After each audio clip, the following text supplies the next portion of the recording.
Bueno, siendo las 13 horas en punto, vamos a dar comienzo a este módulo 3 de avances en epidermolisis ampollar. Voy a presentar a las coordinadoras entonces, las dejo con la bioquímica Mónica Natal y la doctora Belén Seijas, para presentar a nuestro invitado de honor y de lujo, Peter Marinkovic. Muchas gracias.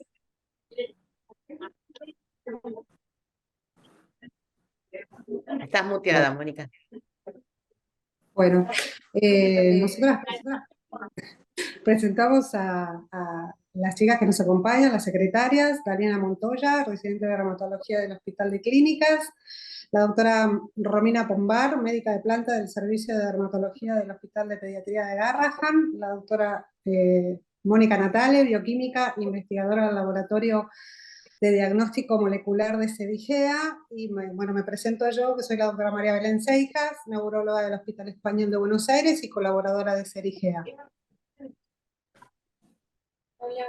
¿Qué tal? Buenas tardes a todos. Estamos orgullosos y muy contentos de poder presentar al doctor Peter Marinkovic. El doctor Peter Marinkovic es profesor asociado de dermatología, miembro del cuerpo docente del programa de biología epitelial y el programa de biología de cáncer de Stanford. Centra su interés en el estudio de enfermedades inflamatorias de la piel y es director de las clínicas de enfermedades bullosas y psoriasis de Stanford.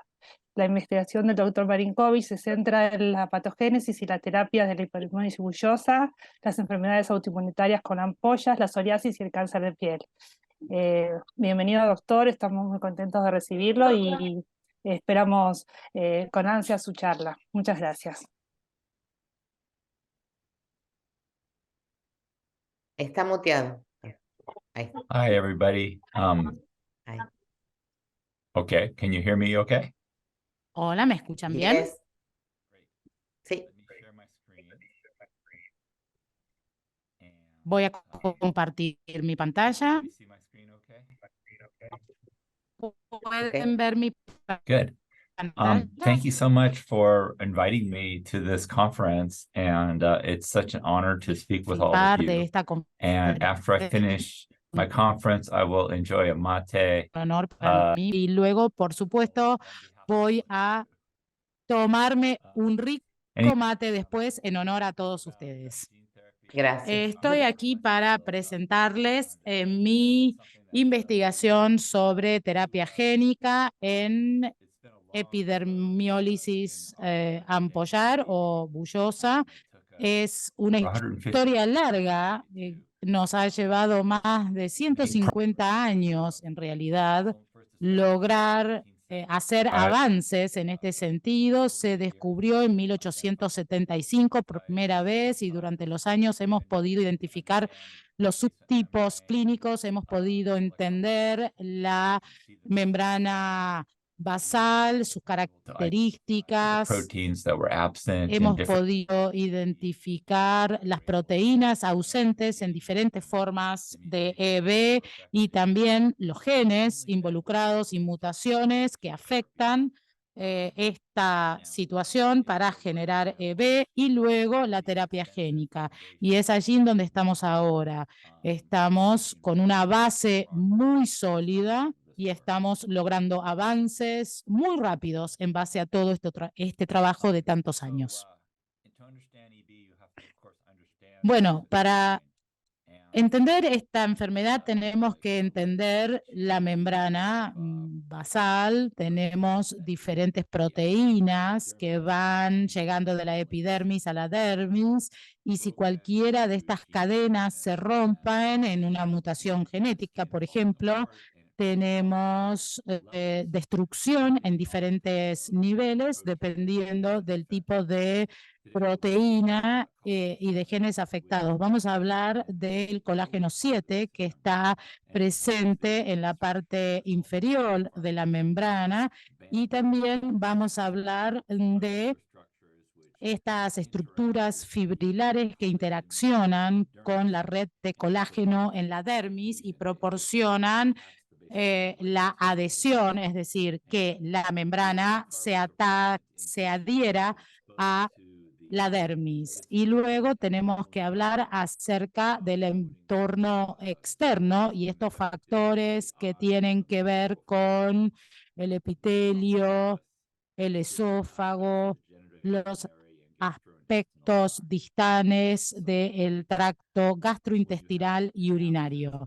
Cuando tenemos ausencia de colágeno 7, tenemos separación en la parte inferior de la lámina de la membrana, como vemos aquí en pantalla. La epidermiolilosis bullosa distrófica recesiva es discapacitante, pueden tener erosiones dominantes y cicatrizan con fibrosis que pueden lastimar tanto las manos que los pacientes ni siquiera pueden generar la actividad dactilar o de pinza. Esta es una de las características más discapacitantes o debilitantes de esta enfermedad. También pueden tener diferentes restricciones en el esófago por las cicatrices y una de las consecuencias más graves es el carcinoma de células escamosas, que es una consecuencia de la enfermedad cuando llegan a la segunda o tercera década de vida y es una de las consecuencias mortales de esta enfermedad. Algo muy frustrante para nosotros cuando trabajamos con este tipo de pacientes es la limitación en cuanto a lo que podemos hacer. Ahora o hasta recientemente estos tratamientos eran solamente de apoyo, todo lo que tenía que ver con cuidado de las heridas, podíamos tratar las infecciones, mejorar la nutrición, porque tienen muchos requerimientos nutricionales adicionales, porque están siempre en proceso de cicatrización de heridas, y también otros factores como la anemia, así como también el carcinoma de células escamosas tan devastador. Pero no hemos podido detener las ampollas. Les damos diferentes tratamientos, pero las ampollas siguen saliendo y no se pueden detener. Entonces, el motivo por el cual tenemos estas ampollas es por falta de colágeno 7, como ya les mencioné antes. El colágeno 7 es deficiente en estos pacientes y no tienen la capacidad de soportar el trauma externo. El objetivo, entonces, del tratamiento correctivo para estos pacientes es lograr que haya colágeno 7 en la piel, en la membrana basal, que es lo que se muestra con la raya verde en el diagrama. En Stanford hemos estado trabajando sobre esto durante muchos años. Nuestra primera terapia génica exitosa, experimental, es en donde tomamos biopsias, sobreexpresamos el gen del colágeno 7 en estas células, luego hicimos injertos en los pacientes y publicamos esto en JEMA en el 2016 en un estudio con 4 pacientes. En estos casos tomamos una biopsia, luego cultivamos las células, las expandimos, colocamos por transferencia génica el gen corregido, luego hacemos expansión y ponemos estas láminas nuevamente como injerto en los pacientes. Tenemos que llevar a los pacientes al quirófano porque hay que sacar biopsias extensas. Colocamos los injertos en el quirófano bajo anestesia general. Estos pacientes tienen problemas respiratorios que son muy compactas las vías respiratorias debido a las cicatrices, por lo tanto tenemos que tener mucho cuidado, pero tenemos bastante experiencia trabajando con las vías aéreas de pacientes con EB y también el transporte de las células desde y hacia a los lugares en donde se hacen los procedimientos son un desafío desde el punto de vista logístico, no se pueden congelar. Tenemos nada más que 25 días desde la biopsia hasta el injerto. Por lo tanto, si el paciente tiene fiebre o tenemos algún otro problema logístico, tal vez muchas veces no se pueden utilizar y tenemos algunos problemas logísticos en ese sentido. Pero a pesar de todo esto, hemos podido demostrar este tipo de terapia gene. Acá tenemos el vector retroviral que utilizamos. Esto se inserta directamente en el gen y, bueno, tenemos algún riesgo pequeño de formación de cáncer. Por lo tanto, es algo que tenemos que seguir de cerca, de por vida en estos pacientes. Colocamos los injertos en la superficie de la piel, por lo tanto, si se forma cáncer, lo podemos detectar fácilmente y, por supuesto, extirparlo rápidamente. Afortunadamente, hasta ahora hemos hecho esto en 20 pacientes y no hemos visto que esto suceda, pero aún así tenemos que vigilarlos de cerca, por supuesto. El retrovirus hace una buena transducción del gen dentro de tasa de éxito. Tenemos buena tasa de éxito y esto muestra la corrección génica y estas células se expresan correctamente en cuanto al colágeno 7. Esto es lo que estamos planificando para la terapia a futuro. Este es el laboratorio de Stanford, en donde vamos a hacer toda esta experiencia. Acá tenemos los injertos, son láminas de células. Le ponemos una gasa, la sacamos del disco Petris, la llevamos al quirófano en un contenedor completamente esterilizado. Estos son los pacientes que hemos tratado con fase 1-2. Todos estos pacientes tenían EB distrófica recesiva. Nosotros los retenemos luego aproximadamente una semana, aunque al segundo día ya se pueden ir. Acá tenemos los injertos con el gen corregido.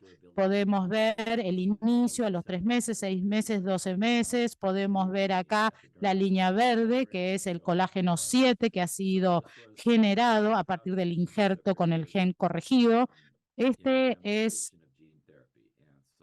el primer paso de nuestra demostración de terapia génica, pero por supuesto queremos ir mejorando el proceso paso a paso. Acá vemos las fibras de colágeno intersticial. Podemos ver el dominio de colágeno 7NC2. Esto ilustra el producto génico, la corrección. Podemos ver a nivel estructural en la dermis de pacientes. Es la respuesta clínica. Estas son las respuestas clínicas de los diferentes injertos. Verde es un 75% de cicatrización, amarillo es 60% y rojo menos del 50% de cicatrización.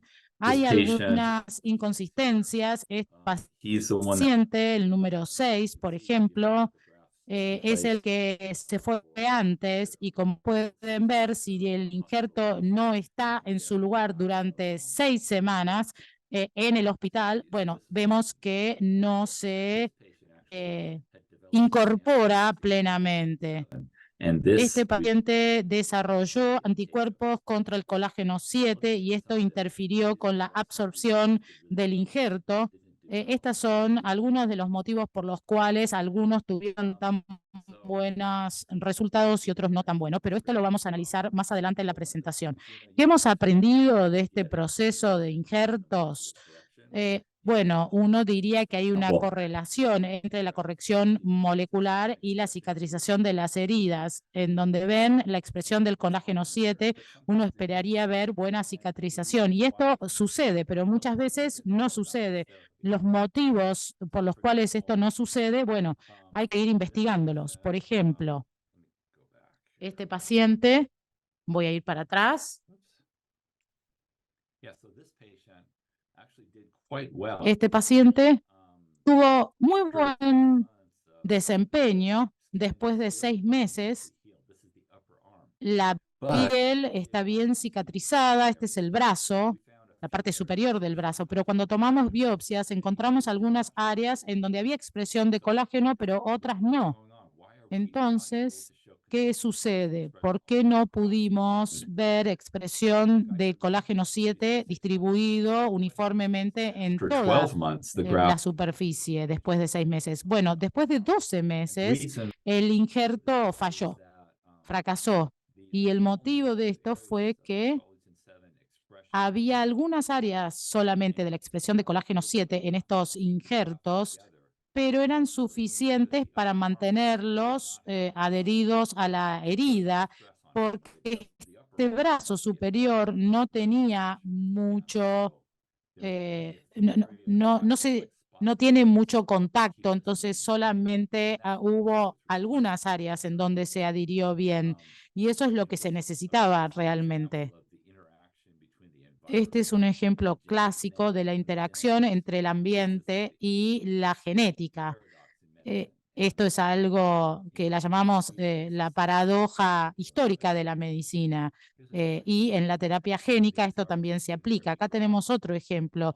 Estos son los injertos en la espalda de un paciente. En este paciente, como pueden ver, después de 6 meses, este paciente no tuvo muy buen resultado. Como pueden ver, hay diferentes lugares blancos en donde sí funcionó, y en cada uno de estos lugares en donde hicimos biopsia teníamos muy buena expresión de colágeno 7. Es el ejemplo opuesto. Pueden ver la correlación de alta expresión de colágeno 7 con una mala cicatrización de la herida. El motivo es que es imposible inmovilizar estos injertos en la espalda, y a medida que el paciente se mueve, se estira, se acuesta cuando duerme, estos injertos se ampollan y se salen, excepto por las áreas en donde tuvimos una buena absorción del injerto y una muy buena o alta expresión de colágeno 7, pero estas áreas pequeñas no fueron suficientes para mantener el resto en su lugar. Entonces es como que uno se va deshaciendo o se va saliendo aquellas áreas en donde no hay buena expresión del colágeno 7. Es como que la naturaleza se va deshaciendo de estas áreas en donde el colágeno 7 no está bien expresado. Y a medida que hacíamos esto, un grupo en Italia también estaba trabajando en la epidermiólisis bullosa de unión y de uniones, y ellos pudieron hacer injertos exitosos en un 80% de sus pacientes utilizando la misma técnica, utilizando el mismo vector, pero utilizando otro gen, y tuvieron muy buenos resultados. Publicaron el año pasado un seguimiento a 5 años en el New England Journal of Medicine con resultados muy buenos después de 5 años. Y a nosotros, por supuesto, nos enorgullece mucho los resultados que tuvimos nosotros, pero ellos tuvieron aún mejores resultados que los nuestros. ¿Por qué es esto? Bueno, el motivo es que el laminin 332, el producto principal, que es la estructura principal de queratocitos,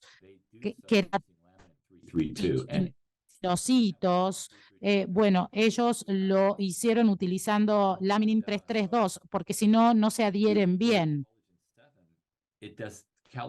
En cuanto al colágeno 7, bueno, los queratinocitos no adhieren directamente al colágeno 7, solamente lo hacen a través del laminin 332, entonces no aumenta el colágeno 7 la adhesión del queratinocito, en cambio laminin 332 sí lo hace. Cuando lo colocamos acá, vemos una competencia entre el que tiene el gen correcto y las células en el lecho de la herida que no tienen el gen corregido. Entonces, podemos ver acá en el injerto, tenemos acá la transducción y tienen muy buena adhesión y pueden desplazar estas células madres no transducidas. Esto es con el laminin 332, pero con el colágeno no tenemos la misma ventaja. Tienen la misma capacidad de adherirse que las otras. Por lo tanto, nosotros pensamos que un motivo principal por el cual estos injertos no tuvieron tan buenos resultados se deben a que nosotros utilizamos colágeno 7 y ellos utilizaron laminin 332. Nosotros estamos avanzando con nuestros injertos con colágeno 7 y esperamos lograr entrar al ensayo clínico en las fases más avanzadas del ensayo clínico y lograr la aprobación próximamente. Pero hemos logrado muchos avances. Es una terapia génica segura que se ha estado trabajando durante varios años con buenos resultados. Otra cosa que tenemos que considerar cuando hacemos estas terapias, tenemos que poder evaluar cuántas células madres están siendo consideradas como blancos. En el estudio italiano utilizaron un análisis de holoclone para ver cuántas recibían el gen, cuántas células madres recibían el gen. Esto es algo que nosotros hemos aplicado a todas nuestras terapias génicas basadas en células, incluyendo el colágeno 7 a futuro. Y otra cosa que quisiéramos poder hacer como aplicación a futuro, pero todavía está en estadio preclínico, pero eventualmente quisiéramos inducir estas células madre pluripotenciales para lograr esta misma aplicación para EB. Y también queremos utilizar fibroblastos corregidos genéticamente con medio de inyección directa. Queremos inyectar estos fibroblastos corregidos genéticamente en las células de la dermis para ver la expresión del colágeno 7 en estos cultivos. Y queremos tener una buena expresión de colágeno 7 en los fibroblastos. Este es la fase 3 del ensayo clínico de terapia génica con fibroblastos con colágeno 7. Lo que hacemos es poner el vector en el colágeno 7, esto en el fibroblasto, y el fibroblasto se coloca en la herida del paciente. En este caso no tenemos que hacer procedimiento de injerto en el quirófano bajo anestesia general. Podemos inyectar el fibroblasto directamente en la herida con sedación local en el hospital. Es más fácil de administrar estas células, se pueden congelar y se pueden mantener al alcance para hacer los procedimientos. Con una logística más fácil, queremos terminar la fase 3 de este ensayo clínico el año que viene para fines de año. Entonces, eso es lo que nosotros conocemos como la terapia génica de corrección ex vivo. Hacemos el cultivo, aplicamos el vector ex vivo en el laboratorio, luego limpiamos al vector y luego colocamos las células corregidas con terapia génica nuevamente en el paciente. Hay otro abordaje para esta terapia génica, que es lo que se llama corrección in vivo, en donde no nos tenemos que preocupar por la biopsia o fabricación de células, sino que directamente lo hacemos con el paciente en la clínica o en su casa y colocamos directamente la droga en el paciente. Esta es una práctica in vivo que se ha hecho durante unos cuantos años, pero ha tenido algunos problemas. No sé si se acuerdan de la situación de la paciente Kessinger, que recibió hace unos años una terapia génica para su enfermedad renal, pero murió porque tuvo una reacción inmunológica muy severa a este vector. Entonces, este es uno de los problemas que tenemos con la terapia génica in vivo, es decir, lo que administramos, bueno, muchas veces ocasiona algunas reacciones inmunológicas. Entonces, tenemos que porque la reacción inmunológica es para que nuestro organismo se proteja contra agresiones externas como el COVID o como diferentes virus y nos permite luchar contra estos virus. Y esto genera reacciones inmunológicas severas con eventos adversos y muchas veces hace que la terapia génica sea menos efectiva. Hemos desarrollado mejores virus menos inmunogénicos. El más conocido es el AMNO, pero es difícil administrar este tipo de virus debido a las reacciones inmunológicas tan severas que pueden ocurrir, y también tenemos el tema de los corticoides, que es muy difícil de utilizar en pacientes con OEB que ya tienen de por sí una piel muy frágil. Otro avance que nos ayudó en nuestros esfuerzos es el vector HSV1, que nos ayudó. Este vector HSV1 tiene la habilidad de no generar tanta respuesta inmunológica. Ustedes saben que cuando tenemos herpes, bueno, con esto puede irse, pero vuelve unos años después. Esto demuestra que HSV1 puede invadir y el sistema inmunológico se puede deshacer de él. Se ha probado durante muchos años desarrollar una vacuna contra HSV1 y nadie lo ha logrado, y es debido a esta habilidad de evadir el reconocimiento del sistema inmunológico. Este mecanismo que hemos descubierto, en donde el HSV1, uno de los productos génicos del virus, una de las proteínas producidas por el virus, se adhiere al transportador de procesamiento. Entonces, el procesamiento del antígeno no se puede generar, está inhibido, y esto ha evolucionado, ha hecho que se evolucione mucho en el tratamiento y en la aplicación. Si ustedes tienen un virus y el sistema inmunológico no se puede deshacer de él, bueno, es algo terrible, pero si tiene algún defecto de replicación, no se puede replicar, entonces esto puede ser una gran ventaja. Y esto es lo que hace esta terapia tópica, es decir, es HSV1 con colágeno 7 incluido. Es otra ventaja del colágeno 7, que uno puede poner 2 de estos colágenos 7 y hay todavía lugar para más. Entonces el virus ingresa en la célula.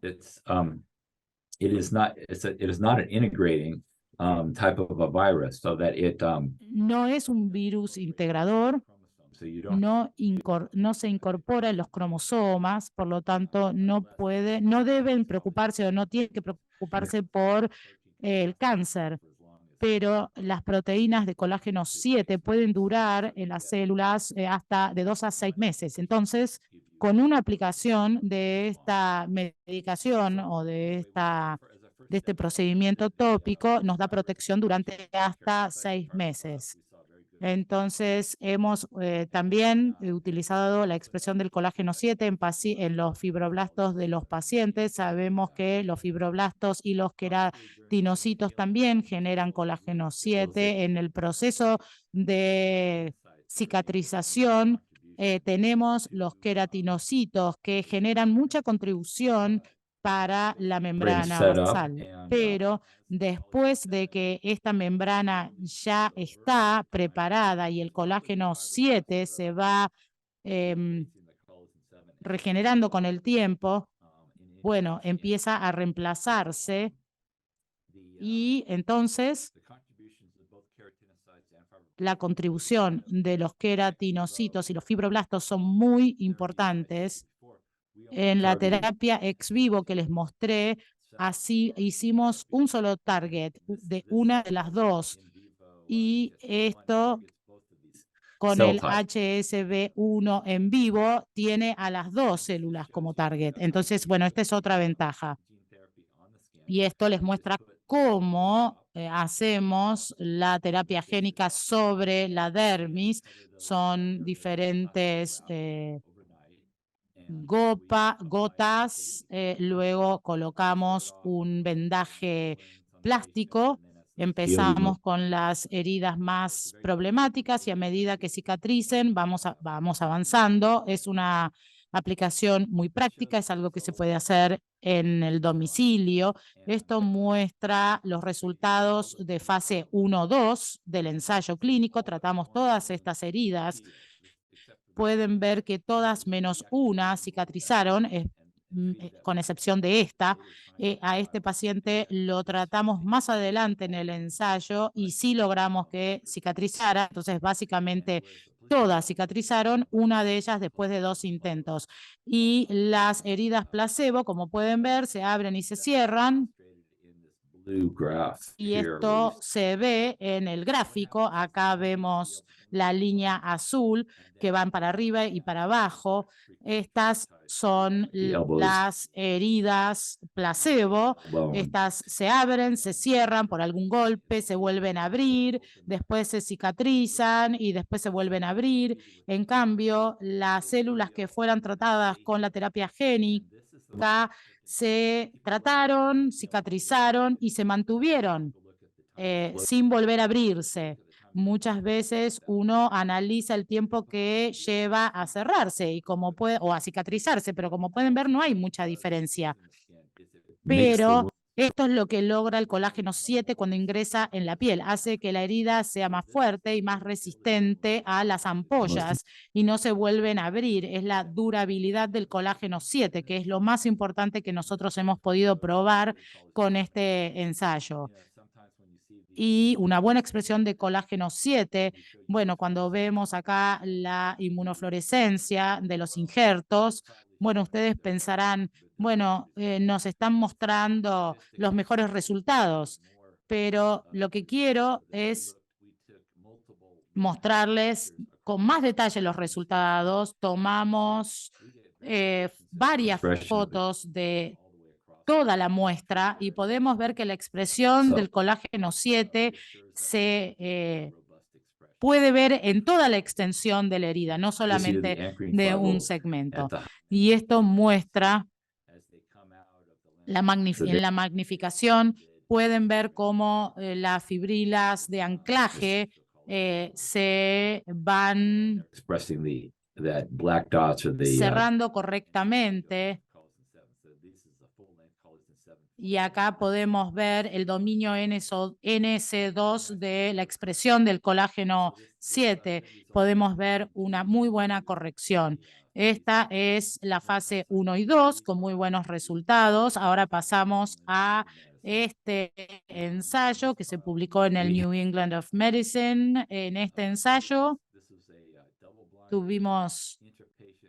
Bueno, este ensayo es fase 3, doble ciego, intrapaciente, randomizado, controlado por placebo, para reducir el sesgo, y allí pudimos comparar las heridas tratadas con B-VEC y las tratadas con placebo, y luego hicimos un tratamiento de heridas secundarias con el B-VEC de etiqueta abierta. Y después del ensayo tuvimos un periodo de seguridad de 30 días y después un periodo de extensión durante un periodo bastante largo. Los pacientes que tratábamos, bueno, la mayoría eran pediátricos de 6 meses y más, pero pediátricos. Los pudimos pasar a los que estaban en la fase 1-2, los pudimos pasar a la fase 3 y después a la siguiente fase de seguimiento. Entonces, en algunos pacientes ya tenemos una experiencia de casi 5 años que han estado utilizando esta terapia durante casi 5 años con administración continua.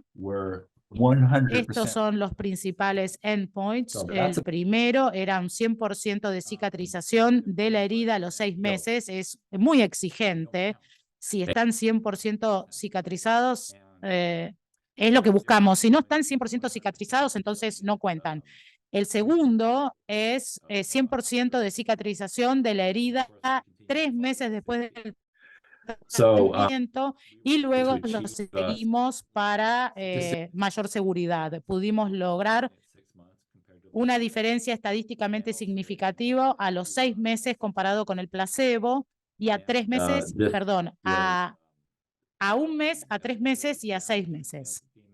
Significativamente superior al placebo. Acá tenemos la eficacia, los subgrupos por sexo, por edad. Muchas de las heridas que seleccionamos eran de menos de 20 centímetros como heridas principales y el motivo de esto es que es más fácil tener seguimiento en cuanto al tamaño y a la ubicación cuando son más pequeñas. Tuvimos algunas más grandes que también las incluimos, pero las heridas más grandes en el análisis primario mostraron la misma tasa de cicatrización comparado con el grupo placebo, pero también en la parte abierta, es decir, no ciega, del ensayo, tuvimos heridas mucho más grandes y también se cerraron o se cicatrizaron con la misma tasa de éxito que las más pequeñas.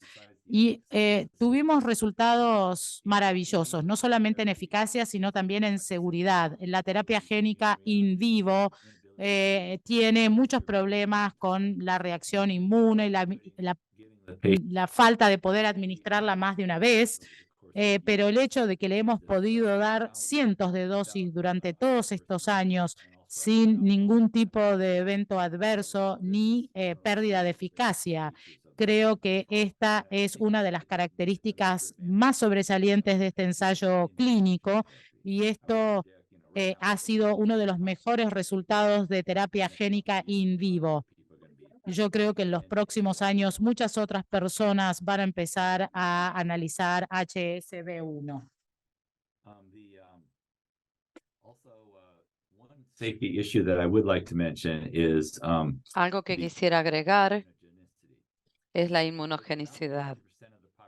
El 50% de la población es positivo para HSV1 y hay gente que se convirtió HSV1 de negativo a positivo durante el estudio, pero a los que eran positivos, desde el punto de vista de eficacia, anduvieron también como los negativos. Hubo algunos pacientes que desarrollaron anticuerpos en el transcurso del estudio, pero no pudimos mostrar diferencia de eficacia en los pacientes. Eran los que eran positivos o negativos con anti-C7. Pareciera que en este punto la terapia es robusta para resolver estos hallazgos de anticuerpos que vemos hasta ahora, pero esto es algo que tenemos que seguir observando y es posible que quizás necesitemos encarar este tema a futuro con distintas metodologías. No hay una que exista ahora. Y esto va a ser un tema que hasta ahora estamos tratando de obtener una buena expresión génica, pero ahora que ya la tenemos, este es otro tema que vamos a tener que tratar en las terapéuticas en muchos ámbitos con el tiempo. Estamos desarrollando fármacos cada vez mejores para reducir sin demasiados efectos colaterales los anticuerpos.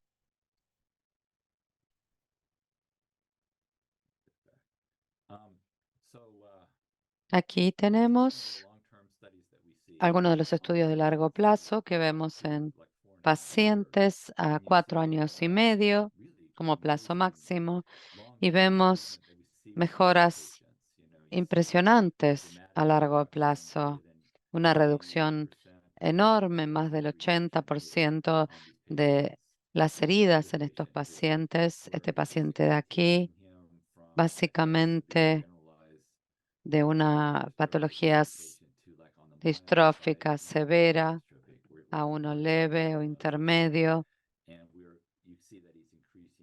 Y vemos que sube de peso, de altura, Los factores nutricionales, tales como los niveles de albúmina, se incrementan. O sea, hay un efecto sistémico considerable y el paciente está muy conforme. Paciente dominante, vemos que anda muy bien también. Otro grupo que pareciera beneficiarse de esta terapéutica, este paciente nos vino a ver de Italia, participó en el estudio de fase 3 y al final del estudio, esto es casi toda la espalda tenía, que se resolvió en 6 meses. En 2021 me llamó y me dijo que quería volver y participar en el estudio de etiqueta abierta. Así que lo volví a tratar. Y la espalda estaba muy bien, 17 meses sin tratamiento. 17 meses seguía andando bien. Y esto es un lugar que sufre mucho porque se acuesta sobre la espalda, quería tratarse las piernas que no se habían tratado antes y ahora anda bien. Esto es para mostrarles que la durabilidad a largo plazo que podemos lograr con este tratamiento excede lo que habíamos esperado originalmente respecto de la durabilidad y nos permite pensar que la fisiopatología de este fármaco puede quizás no solo reducir las ampollas, sino también la inflamación y la fibrosis que causa la predisposición a ampollar. Hemos caminado mucho en la terapia génica desde hace muchos años. Estamos avanzando y tenemos finalmente un nuevo hito. La primera aprobación de la FBA de terapia tópica génica para distrópica, la primera de todos en vivo para una patología cutánea primaria. Muchos primeros para este medicamento, pero podemos mejorar las cosas aún más a futuro y seguimos en eso, con mejoras incrementales, pasito a pasito. Estamos avanzando. Es tan bueno poder devolverles a estos pacientes tan maravillosos que vienen sufriendo desde toda la vida y hasta ahora no podíamos hacer mucho y ahora les podemos devolver algo. Es tan bueno para este paciente y estoy muy feliz con eso. Algo más. No tenemos una app de iPhone para IB, pero sí tenemos tratamiento tópico para ocular. Es el mismo tratamiento. Esta es una paciente en fase 1, 2 del estudio de terapia génica, pero tenía cicatrización en el ojo muy malo con fibrosis, tal como sucede a nivel cutáneo. El problema es que si tratan de eliminar la fibrosis, hay recidiva de la misma.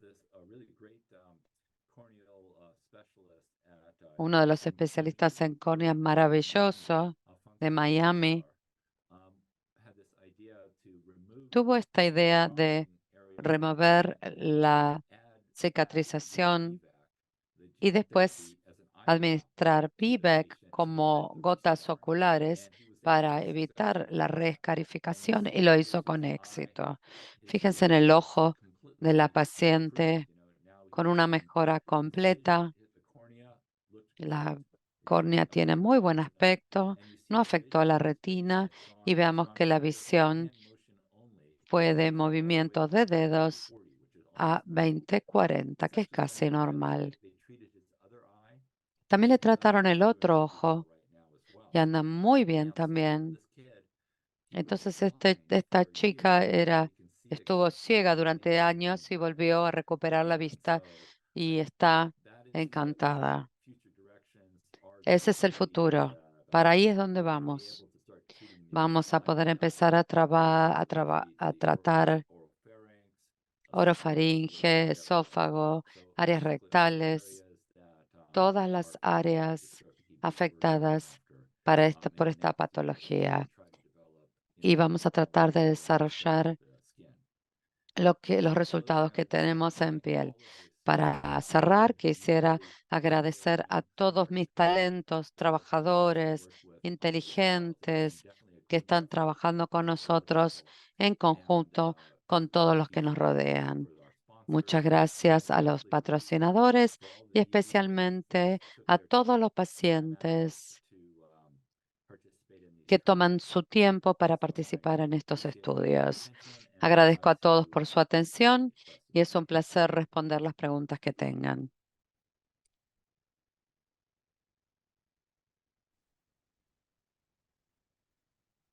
Excelente presentación. Muchísimas gracias por lo esperanzador de la presentación, de saber que estamos llegando al final del túnel, como quien diría, con estos pacientes que no tienen enfermedades tan cruel. Mi pregunta es, ¿la medicación tiene algún tipo de diferencia según la variante que tiene en el colágeno el paciente? O sea, ¿la respuesta es distinta o han visto que tiene mejor o peor respuesta según la variante que tiene el paciente? Si son codón de stop, si son sustituciones.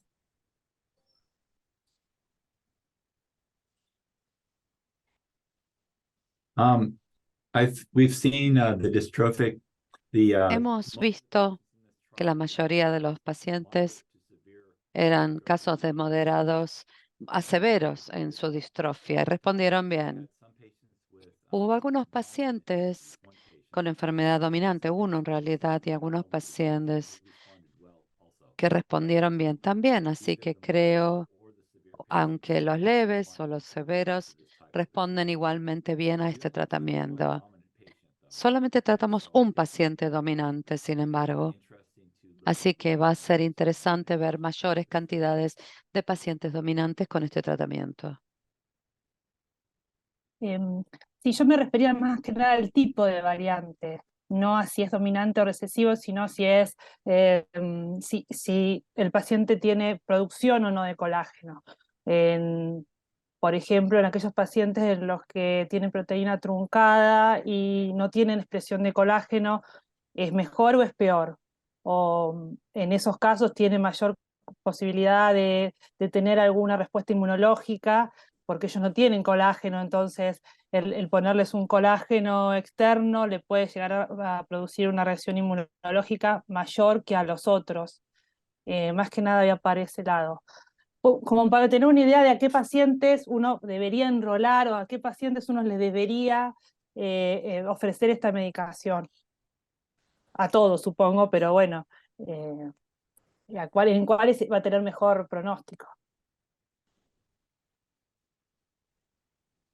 Yes, that's a very good point. Sí, Thank you for muy buen punto. Gracias por comentarlo. Tratamos la mayoría de los pacientes con falta de colágeno 7 funcionante. Tenían expresiones de partes pequeñas, truncadas, NS1, en ese dominio, pero no el colágeno 7 de longitud completa, pacientes severos. Estos pacientes anduvieron bien en el estudio, pero algunos desarrollaron anticuerpos. Estamos empezando a hacer lo que hacemos un mapeo de los anticuerpos en la molécula colágeno 7. Y lo que estamos viendo es que pareciera que la mayoría de estos pacientes desarrollan anticuerpos contra partes del colágeno 7 que no producen, las partes que no producen. Esto sería considerar una aloreacción como una reacción contra el biológico que se le da al paciente, que desarrolla la resistencia al biológico, y es menos un tema de seguridad, más una de eficacia directa. Esto pareciera ser así con los anticuerpos que desarrollan estos pacientes. Entonces, los pacientes que por supuesto tienen expresión de toda la longitud, quizás haya mutaciones en missense. Uno no esperaría tener problemas con estos anticuerpos, solamente los que tienen ausencia de partes del colágeno 7 que tienen la posibilidad de desarrollar este tipo de reacción inmune. Estamos tratando IVIGG o IgG subcutánea, potencial de otros fármacos que no son tan inmunosupresoras, a que puedan tolerar algunos pacientes, que se puedan administrar junto con la terapia génica para tener mejores resultados junto con la terapia génica. Esta es otra área en la que estamos en este momento trabajando en la investigación. Muchas gracias. Y última pregunta que le hago para dejar paso al resto. No sé si ya está en estudio o tienen pensado usarlo para EB de la Unión, porque sería el mismo principio, pero colocando la otra proteína. Para la melamina 332.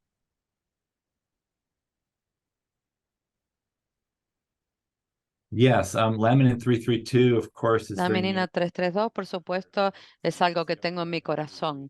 Espero descubrir que falta en los pacientes de la Unión desde hace muchos años y muchos años quise ayudar a los pacientes con problemas de la Unión.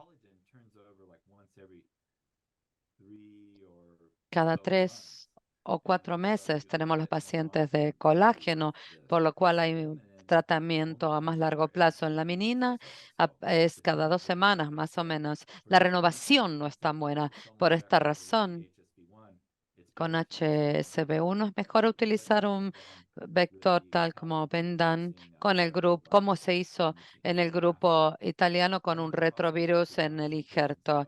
Los pacientes de la Unión, muchos de ellos, una gran proporción, fallecen en la infancia. No necesariamente por el tema cutáneo, pero la vía aérea, que es un problema grave. Entonces sería importante poder hacer injerto en la vía aérea. Estamos haciendo algunos experimentos preclínicos integrando terapia génica ex vivo en la vía aérea, en la mucosa, y esperamos quizás ahí podamos ayudar a estos pacientes con el problema de la unión. El grupo de Luca de Italia está haciendo un trabajo maravilloso con injertos cutáneos y esperamos que puedan trabajar con la terapia ex vivo en la mucosa combinado con la piel, que esperamos que pueda ayudar con estos pacientes para que tengan una vida más normal. Eso es mi esperanza futuro. La de todos. Muchísimas gracias, doctor. Bueno, yo, No doctor, sé si- yo tengo una pregunta para el doctor Marinkovic, que es, sabemos que el producto por Cristal se estaba por distribuir entre pacientes de Estados Unidos a fin de este año. Y a partir del año que viene, en el primer trimestre, en Europa. Entonces, ¿cuáles son las posibilidades de que se extienda hacia el resto de los países y obviamente Argentina? Well, actually, the CRISPR gene therapy has started. Este tratamiento empezó el 1 de agosto. Ya se está distribuyendo a los pacientes. Lo reciben en su casa. Viene una enfermera que se lo administra una vez por semana. Es muy práctico para el paciente. Yo predeciría que quizás para el año que viene, la mayoría de la vasta mayoría, perdón, se superpuso y no se escuchó. Estoy hablando hoy con ustedes porque quiero ver este medicamento que ayude a estos pacientes en todo el mundo. Quiero ver este tratamiento en Argentina, en otros lugares del mundo también. Creo que es algo que se administra de manera bastante sencilla, inclusive en áreas remotas, qué sé yo, Patagonia u otros lugares, pueden recibir este tratamiento sin necesitar ir a un lugar de alto nivel de especialidad. Es tan sencillo de administrar. Espero, sé que la gente de Crystal está trabajando con gobiernos para ver si pueden conseguir la aprobación de la terapia génica, así que creo que esto es solo una cuestión de tiempo. Espero ver la mayor cantidad de pacientes beneficiados por esto. Digamos, del grupo nuestro o de cualquiera que esté tratando pacientes con epidermolisis.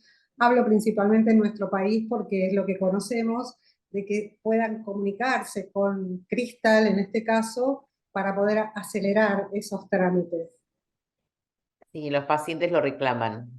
Sí. Yo difundo, nosotros todo el equipo difunde las novedades de la terapia génica y más precisamente la crema por usted desarrollada y todo esto. Y bueno, entonces decimos, ¿cuándo? Todos me preguntan cuándo, cómo, y ya veremos. Hacemos un congreso para lograrlo, a ver si podemos lograr eso, que nos tengan en cuenta, que estamos ansiosos, que tenemos los estudios moleculares realizados, que tenemos la base de datos de más de cerca de 150 pacientes con EBDR y que están todos ansiosos esperando esto, que para ellos también esté.